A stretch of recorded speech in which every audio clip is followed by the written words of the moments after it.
તારીખ 21મી ઓગસ્ટ 2025ને ગુરુવારે ખાનપુર તાલુકાના આદિવાસી દ્વારા વર્ષોથી ચાલતી આવતી આદિજાતિના દાખલાની માંગણીને લઈને પ્રેસ કોન્ફરન્સ રાખવામાં આવી હતી। અલગ અલગ ન્યૂઝ ચેનલના મિત્રો હાજર રહ્યા હતા અને ખાનપુર તાલુકાના આદિવાસીઓની જાતિના પ્રમાણપત્રની માંગણીની રજૂઆત કરવામાં આવી। આદિવાસી સમાજ મંડળના મંત્રી કમલેશ ડામોર તથા આદિવાસી સમાજના સામાજિક આગેવાનો વિક્રમ મચ્છાર, પર્વત ડામોર, મુકેશ બામણિયા અને આદિવાસી સમાજના યુવાનો મોટી સંખ્યામાં હાજર રહ્યા હતા।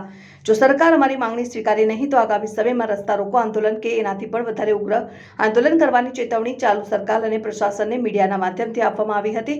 આદિવાસી સમાજ મંડળના મંત્રી કમલેશ ડામોર દ્વારા સરકારને ચેતવણી આપવામાં આવી કે અમને અમારો બંધારણીય હક આપો કે બંધારણના આર્ટિકલ 3 મુજબ અમને રાજસ્થાન રાજ્યમાં સમાવેશ કરો। જે આજે બધા ભેગા થયા છે, શું કારણ છે અને કઈ બાબતને લઈને ભેગા થયા? વર્ષો જૂનો ખાનપુર તાલુકાના ભીલ સમુદાયનો એક પ્રશ્ન છે આદિજાતિની ઓળખનો। એ ઓળખ માટે સરકારે આજ દિન સુધી ઘણી રજૂઆતો, ઘણા આંદોલનો કરવા છતાં સરકાર ઓળખ પ્રસ્થાપિત કરી શકી નથી। તેના માટે આગામી એક મહા આંદોલન કરવા અમે જઈ રહ્યા છે, જે સમય આવે આપને જણાવીશું।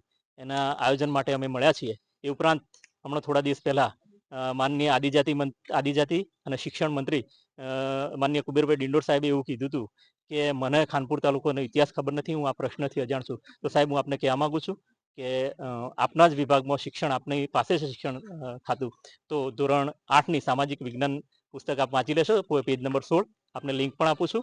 અને એ સિવાય આપે એવું કીધું કે હું આ પ્રશ્નથી અજાણ છું। અમે વર્ષોથી આપની સાથે, અમારી સાથે આ પ્રશ્નની રજૂઆત કરવા પણ ગુજરાત સરકારમાં આવેલા છો, અને આજે આપ જે અજાણ થઈ રહ્યા છો, જે આપના પદ અને ગરિમાને શોભા દેતું નથી, તો આપ વહેલી તકે આ પ્રશ્નનું નિરાકરણ લાવશો એવી પણ અમે રજૂઆત કરીએ છીએ। અને જો ગુજરાત સરકાર અમારી ઓળખ પ્રસ્થાપિત ના કરે તો અમને અમારા મૂળ રાજ્ય રાજસ્થાનમાં જોડી દેવામાં આવે એવી પણ અમે માગણી કરી રહ્યા છીએ।